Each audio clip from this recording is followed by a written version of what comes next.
Hi, I'm Megan Auman. I'm a designer, a maker, and a business blogger. And today, I want to introduce you to the new face of manufacturing in Baltimore. But it doesn't look anything like this.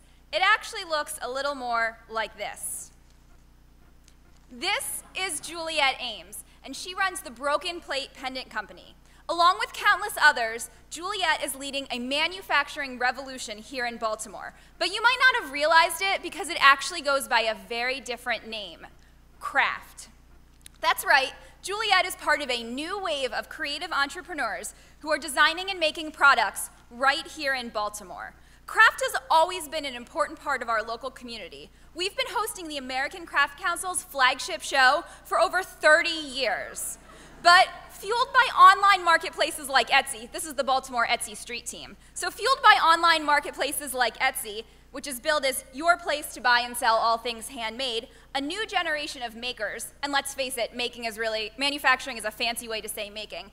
They're producing everything from jewelry to clothing to accessories to home decor to housewares and everything else in between. You could call this type of manufacturing the micro factory.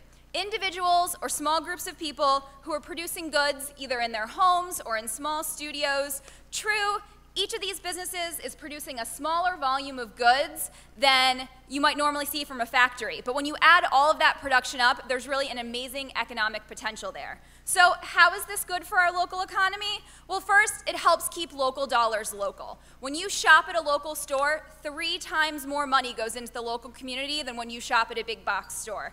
And when you shop local products at a local store, even more money stays here. Second, it brings in money from outside the community. These sellers are selling products all across the US and all across the world, and they're bringing that money back here to Baltimore. Third, it allows groups that don't traditionally have an entry into the workforce a chance for economic contribution. So this is a prime example, and that's the new work-at-home mom segment. Craft also provides an opportunity for meaningful employment. It can provide manufacturing jobs that go beyond pushing a button or pulling a lever, because these are jobs that actually take some real skill. And finally, craft manufacturing provides the opportunity for peripheral businesses, everything from shops to suppliers to craft show producers, and we've got a lot of great ones here in the city, and even bloggers.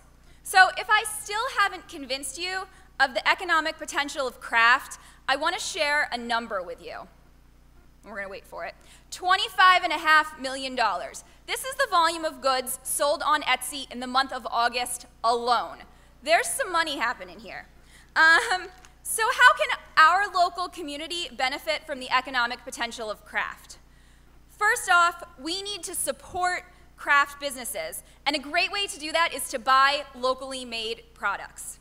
But in addition to buying, we really need to support these businesses in other ways. We need to see the growth of existing businesses, and we want to encourage new craft businesses to happen. If you've never been there, this is the pile of craft and holiday heap shows. Yeah. So one way to encourage this is through micro-lending. These businesses don't need millions of dollars of venture capital. Often a few $1,000s is all they need to attend a trade show or buy a new piece of equipment and just really, kick their business into high gear.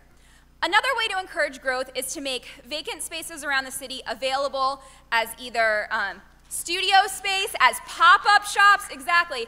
So we can create these craft business incubators where makers and other entrepreneurs can come together and benefit from shared experience and shared knowledge.